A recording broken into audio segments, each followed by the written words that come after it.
No se asuste con lo que oiga a continuación. Es el eco del pasado cuando empezaron las emisiones de Radio Sefarad a finales de enero del 2004 y cuyos informativos semanales hemos reunido para revivir lo que entonces pasaba desde la perspectiva de nuestro tiempo. En Radio Sefarad, noticias. Los judíos que abandonan Europa del Este eligen como destino Alemania frente a Israel, según un estudio recientemente publicado. El estudio, dado a conocer por el Centro Mendelssohn para los Estudios Judíos Europeos, revela que 19.200 judíos abandonaron Europa del Este y la ex-URSS hacia Alemania, frente a 18.000 que lo hicieron hacia Israel. Julius Schwebs, director del Centro Mendelssohn, argumentó que los inmigrantes encuentran dos obstáculos principales para emigrar a Israel, como son el aprendizaje de la lengua hebrea y la situación de violencia en la región. Uno de los condicionamientos de la moderna democracia es el poder elegir con total libertad el destino donde se quiera vivir. El presidente del Comité Judío estadounidense, Mr. Harold Tanner, ha reconocido y elogiado la contribución de Juan Pablo II al diálogo judeo-católico durante sus 25 años de pontificado. Entre los actos más decisivos realizados en su pontificado, Harold Tanner destacó la visita a la Sinagoga de Roma en 1986, el viaje a Israel por el jubileo del 2000 y la entonación del mea culpa de la Iglesia en relación con la Inquisición y las persecuciones a los judíos. Nunca es tarde para los buenos arrepentimientos. Esperamos que estas actitudes continúen también después de la marcha de Juan Pablo II. Abu Alá le pide a Bush que rechace el plan unilateral de Sharon. El primer ministro palestino exhortó a los Estados Unidos a no apoyar la propuesta israelí unilateral de levantar la mayoría de los asentamientos de la Franja de Gaza. Los palestinos quieren que todos los asentamientos judíos sean desmantelados en Gaza, Judea y Samaria.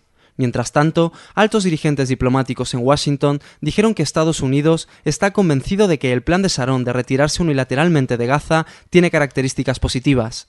Israel demanda a los palestinos un plan de seguridad detallado de la Autoridad Palestina de cómo pretende luchar contra las organizaciones terroristas en Judea, Samaria y Gaza. Mientras tanto, 22 intelectuales árabes, incluido el diputado Azmi Bisara, enviaron una carta al presidente Bush pidiéndole que no se encuentre con el primer ministro Sharon. Dicen que la paciencia es una virtud árabe. Deberían ejercitarla más a menudo los palestinos e ir avanzando paso a paso, cumpliendo las partes que les corresponden con la desmantelación del aparato terrorista. Una foto de Reuters explica el porqué del gran número de víctimas civiles palestinas. La fotografía muestra a terroristas enmascarados tomando posiciones rodeados de niños y jóvenes palestinos. La actitud de los terroristas palestinos, que se colocan en posiciones cercanas a población civil, juega un rol importante en las estadísticas de víctimas que son presentadas por el International Policy Institute for Counter-Terrorism con sede en Herzliya. Esta información muestra que las muertes de palestinos no combatientes es, en muchos casos, resultado de una estrategia premeditada para conseguir una mayor repercusión mediática. Es muy triste observar cómo el mundo mediático no suele hacer distinciones a la hora de cuantificar y calificar las víctimas de este conflicto. Informaciones como esta, aunque aclaratorias, siguen siendo insuficientes para dar un poco de luz y objetividad a la contienda palestino-israelí. El embajador estadounidense ante la Unión Europea manifestó que el antisemitismo europeo se acerca al nivel de los años 30.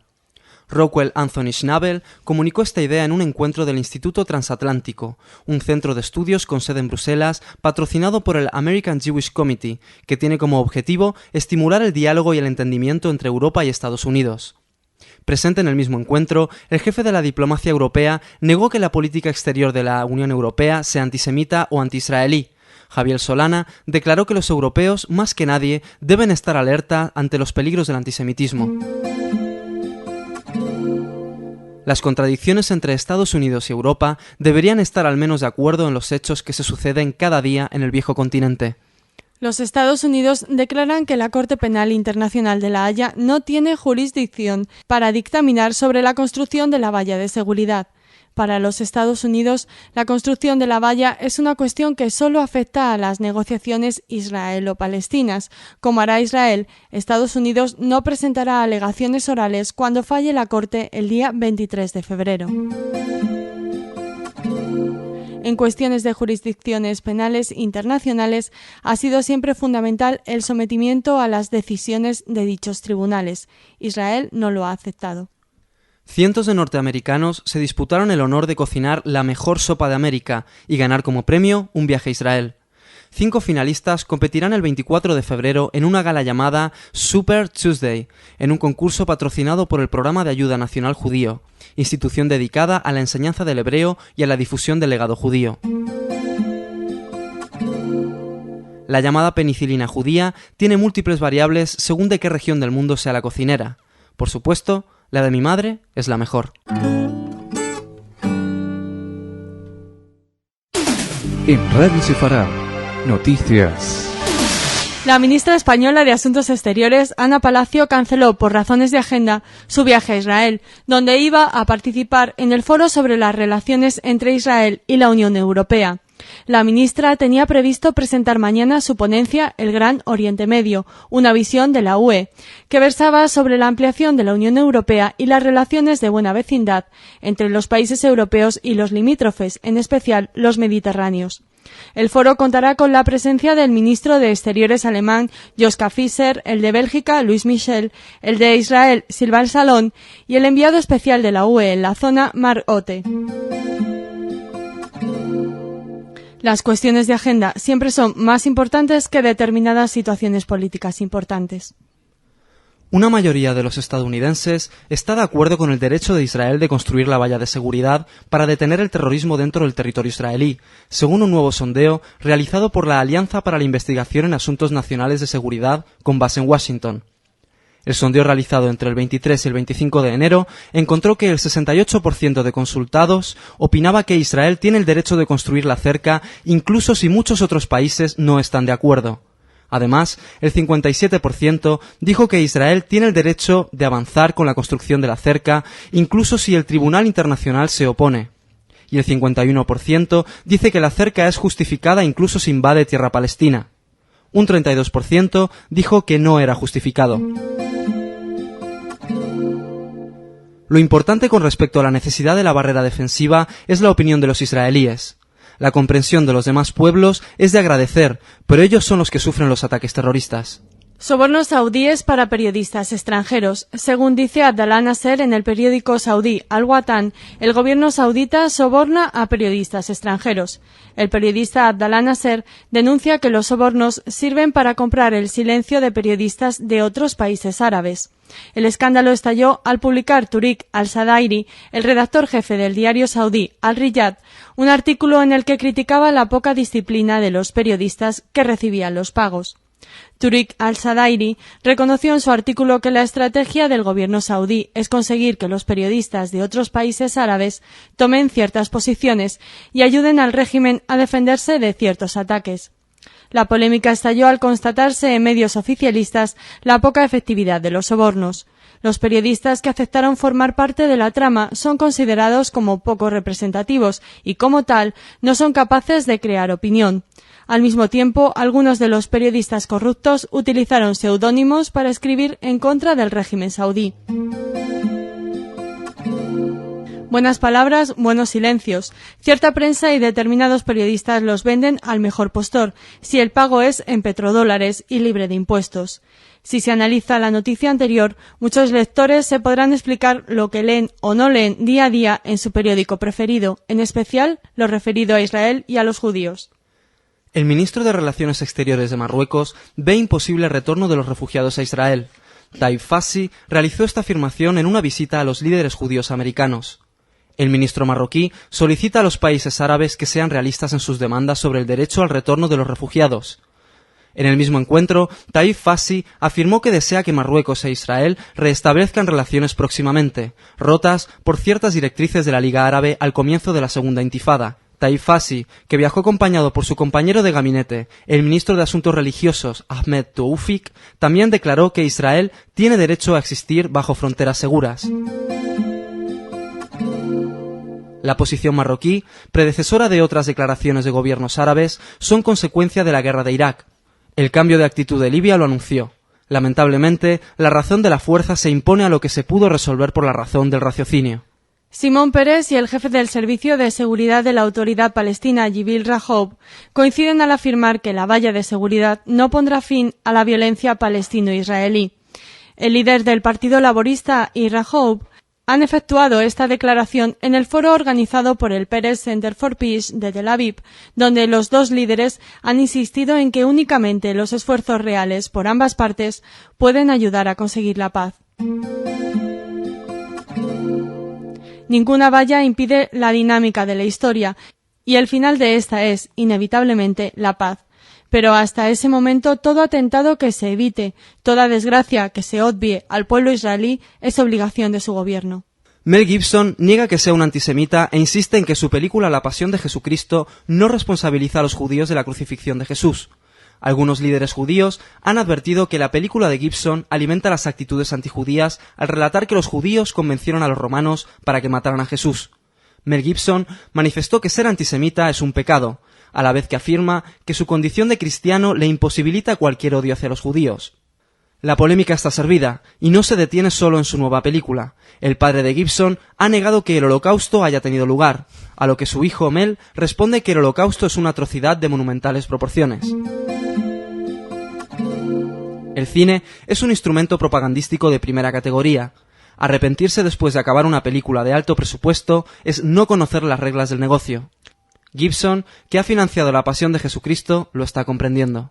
Los europeos dijeron te amo con flores israelíes. Aunque el día comercial de la celebración romántica pasó desapercibido en Israel, los últimos 10 días han sido exportadas unos 50 millones de flores a Europa, para ser vendidos el 14 de febrero, el día de San Valentín.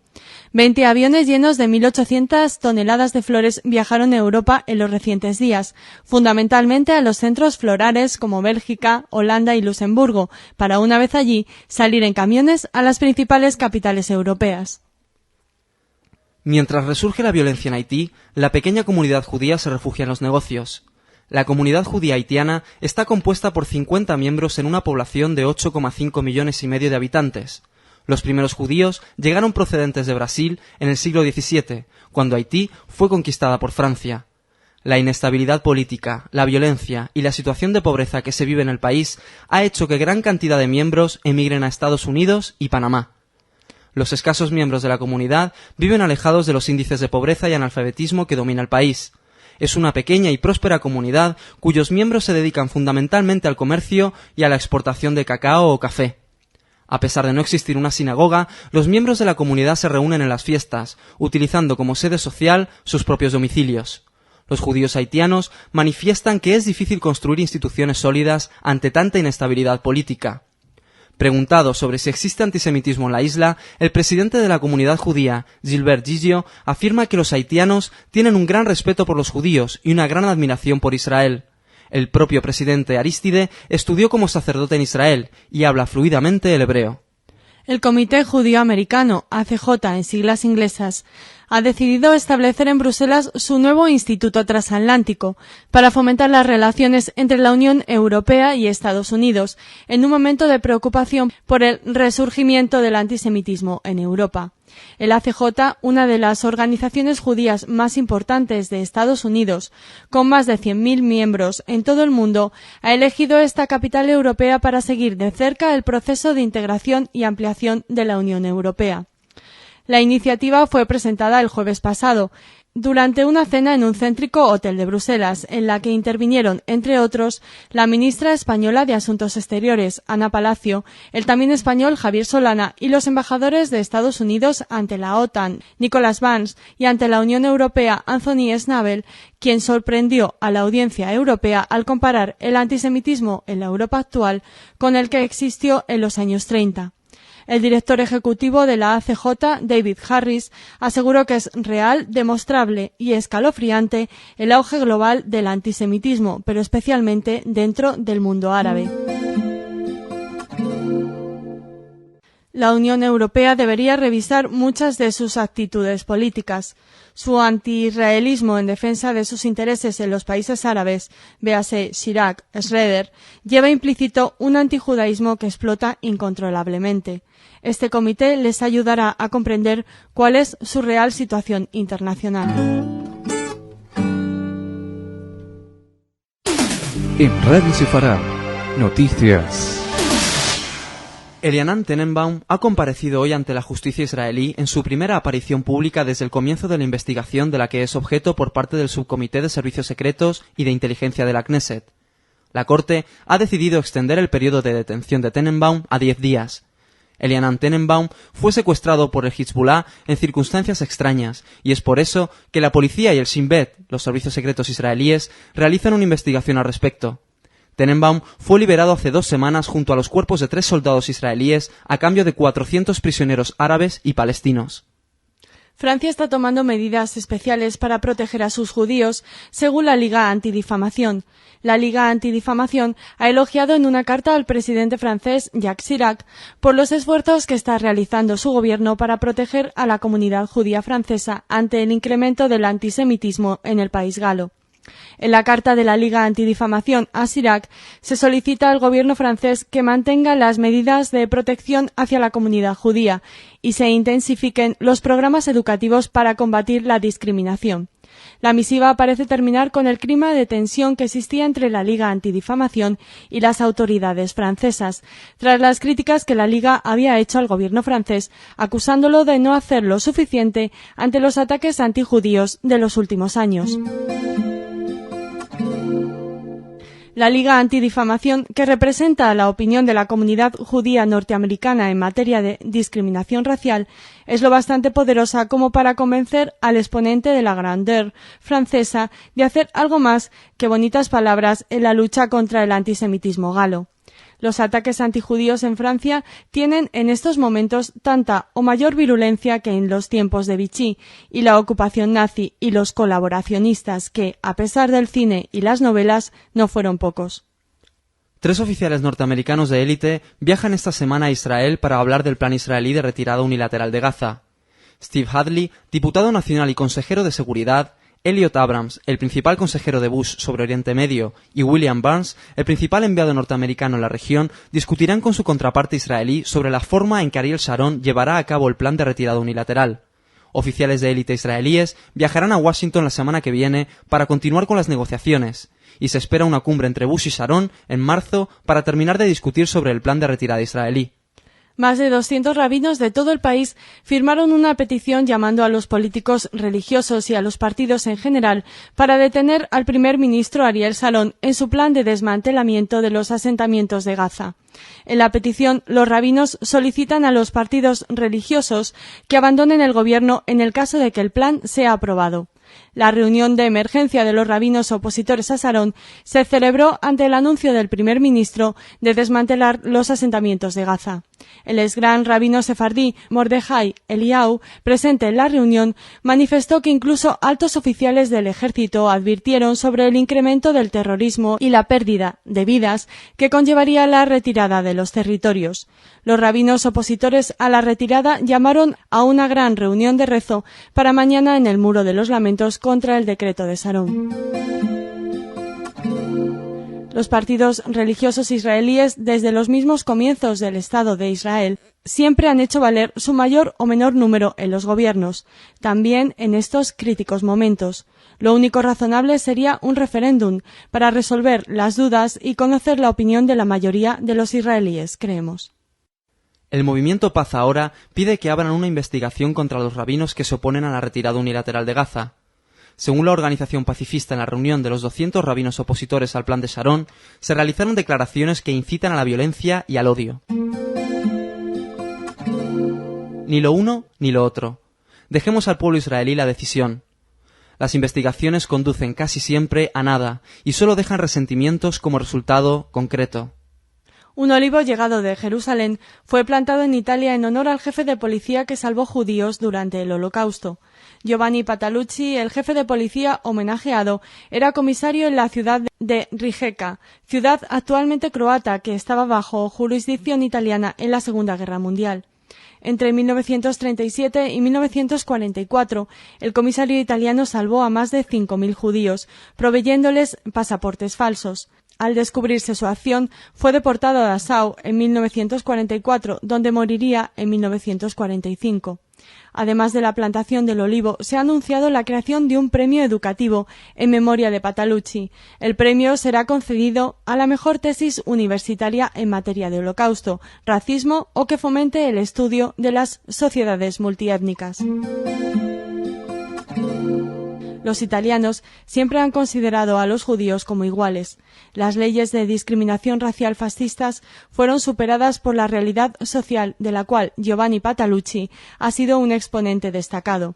Su acción en medio de la intolerancia racista croata tiene aún mayor mérito.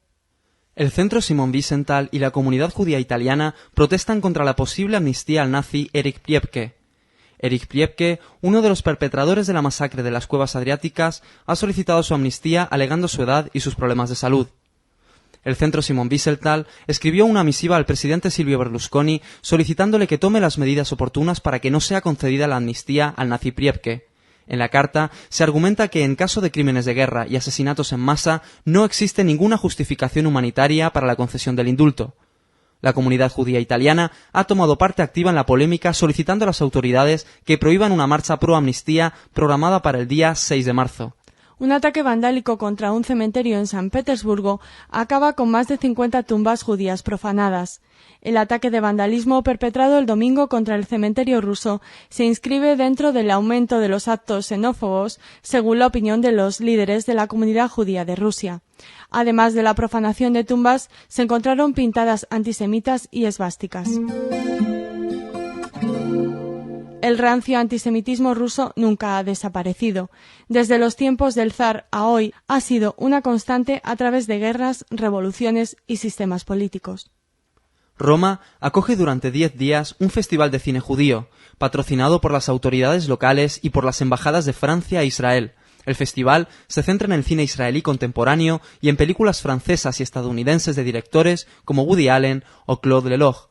Hasta el próximo sábado, el festival ofrecerá además mesas redondas, diálogos y charlas con directores y críticos, incluido un encuentro con el director francés Claude Lanzmann, el realizador del documental sobre el Holocausto, Shoah. En Radio Sefarad, noticias. Israel rechaza reabrir las conversaciones de paz con Siria ante la oferta realizada por el vicepresidente sirio Abdul Haim Khadam. La oferta de reapertura de las negociaciones contó con Turquía como país intermediador. Israel impulsó en el pasado los acuerdos con Damasco, aunque siempre se opuso a las precondiciones del régimen sirio. El presidente de Estados Unidos, George Bush, ha pedido a Siria que clarifique su presente posición ante un eventual proceso de paz. La paz con Siria significaría en la práctica el final del conflicto árabe-israelí. Todas las fronteras, Egipto, Jordania, Líbano y Siria, estarían en calma y abiertas recíprocamente. Por ello, las negociaciones con Damasco son tan importantes y decisivas. No serán fáciles. Además del histórico antagonismo de ser Siria el refugio de las peores organizaciones terroristas musulmanas, el problema del Golán resulta crucial. Parece se acerca el momento. El pedido de los Estados Unidos, guerra de Irak mediante, hace la respuesta siria trascendental. Una nueva resolución del Congreso norteamericano revela graves violaciones de los derechos humanos en Siria. La resolución presentada por el Subcomité de Oriente Medio del Congreso norteamericano solicita una advertencia a Siria por parte de la Comisión de Derechos Humanos de la ONU. Los congresistas norteamericanos también demandan a la administración Bush protección para los disidentes y activistas pro derechos humanos sirios. Siria es, evidentemente, el próximo objetivo de los Estados Unidos. Damasco deberá elegir entre los ejemplos de Irak o Libia. Los grupos terroristas palestinos e internacionales se embarcarán en una nueva ola de ataques terroristas contra objetivos internacionales. Las organizaciones terroristas tomaron esta decisión durante una reunión en Beirut a principios de febrero. Según el periódico de Kuwait, Al-Siyasa, los líderes terroristas quieren poner fin al silencio de la comunidad internacional respecto a las acciones de Israel contra el pueblo palestino. Los ataques terroristas musulmanes a nivel mundial no son novedad. nunca han cesado en Rusia, Estados Unidos, Argentina, Turquía, Argelia u otros países desde hace decenios. Tampoco necesitan motivaciones, se llamen Israel, silencio internacional o el que se les ocurra. Son parte de la guerra no declarada en que se encuentra envuelto el mundo y de la cual se debería tomar conciencia antes que alcance niveles aterradores. La posesión de artefactos nucleares en manos de las bandas del terror integrista musulmán ya no son presunciones. El alto enviado de la ONU a Oriente Próximo, Terje Roed Larsen, ha manifestado en una reunión del Consejo de Seguridad que el plan de retirada unilateral es audaz y solicitó que la comunidad internacional lo apoye. Según el alto enviado de la ONU, ningún primer ministro israelí había tenido antes la audacia y la visión de desmantelar los territorios y poner en marcha un plan de acción para que esto sea posible. Terje Roed Larsen advierte, sin embargo, de los peligros de una retirada unilateral que no cuente con una negociación previa. En el pasado, el alto enviado de la ONU se había mostrado muy crítico con la política de Sharon en el manejo de la segunda intifada. Si el primer paso siempre resulta el más difícil, en este caso los posteriores más, hasta niveles impensables. Esperemos que no lleguen a imposibles y la paz se logre. Imán condenado a prisión en Londres por llamar al asesinato de judíos, norteamericanos e hindúes. Abdullah el Faisal fue declarado culpable de incitación al odio y llamamiento al asesinato y debería afrontar una condena de 7 años de prisión. El imán condenado no es el único incitador al exterminio de los infieles. En Gran Bretaña los hay por decenas predicando de igual manera en muchas de las mezquitas. El primer ministro francés, Jean-Pierre Raffarin, ha prometido al presidente del Estado de Israel, Moshe Katsav, de visita en París, interceptar las transmisiones del canal de televisión Al-Manar ligado a Hezbollah en el Líbano. Raffarin ha tomado esta medida que deberá aprobar el Parlamento francés después de visionar, a instancias del presidente Katsav, un programa difundido por ese canal en Francia sobre un supuesto sacrificio ritual de un niño cristiano hecho por judíos. El sacrificio consistía, según Al-Manar, en degollar a un niño para extraerle su sangre y beberla como si fuese vino durante la Pascua hebrea, una de las clásicas acusaciones antijudías difundidas en siglos pasados. Las autoridades francesas deberían comenzar por controlar los periódicos y radios musulmanes galos. No se quedan cortos en sus diatribas antisemitas. Una encuesta revela que la mayoría de norteamericanos no culpabilizan a los judíos por la muerte de Jesús. La encuesta realizada por ABC News, con más de 1.000 adultos, concluye que el 80% de los norteamericanos exculpan a los judíos de la muerte de Jesús. La consulta a los norteamericanos se inscribe dentro de la polémica que ha generado la película de Mel Gibson, La Pasión de Jesús. Las posturas críticas hacia el film de Gibson sostienen que en la misma aparecen los judíos como incitadores de la muerte de Jesús. El rabino Yehiel Eckstein, presidente de la Amistad Judeocristiana Internacional, ha solicitado prudencia a la comunidad judía con el objetivo de no agrandar la polémica. La muerte de Jesús fue una de las bases de las ideologías antisemitas de la antigüedad, cuando las masas de cristianos eran ignorantes. Estas falacias han perdurado cuando los creyentes accedieron a la educación hasta los niveles germanos del Tercer Reich. Más de 2000 años de prédica y películas como El fin en cuestión no contribuyen a la demolición de los infundios antijudíos. Millones de víctimas dan fe. El plan de rehabilitación del barrio judío de Vilna se encuentra con la oposición de la comunidad judía local. Hasta el estallido de la Segunda Guerra Mundial, Vilna fue uno de los centros principales del conocimiento judío, con una comunidad judía que representaba el 40% de la población y más de 100 sinagogas. En la ciudad vieja de Vilna se proyecta una ambiciosa y controvertida rehabilitación con el objetivo de sacar al barrio judío del olvido.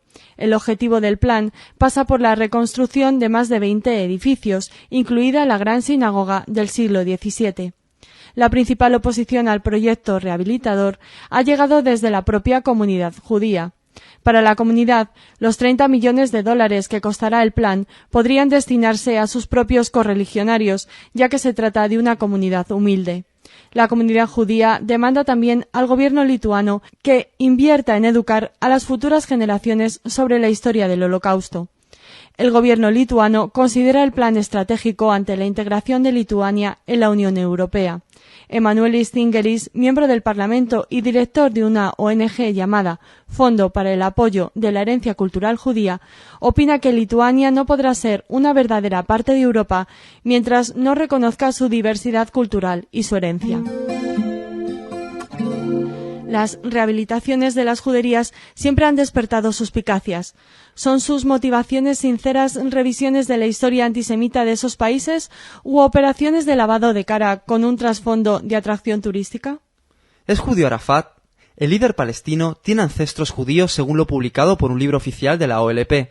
El autor del libro, Razi Hussein, abogado y secretario político de la OLP en Damasco, afirma que el padre de Arafat nació en la ciudad marroquí de Al-Qidwa, donde tenía lazos familiares con la extensa comunidad judía de aquel lugar. No ha habido reacción de Arafat a estas afirmaciones. Sobre estas cuestiones, el Reich palestino afirma siempre descender de una escisión del clan de notables al-Husseini, procedentes de Jerusalén. De Arafat todo es creíble, menos su biografía oficial y sus cuentas bancarias. La Fundación Steven Spielberg ha anunciado que entregará $40.000 al Museo del Gueto de Cracovia. En esta ciudad, el director norteamericano filmó varias de las escenas de su oscarizada película La lista de Schindler. Spielberg responde así a una petición personal del realizador de cine polaco Roman Polanski, superviviente del gueto.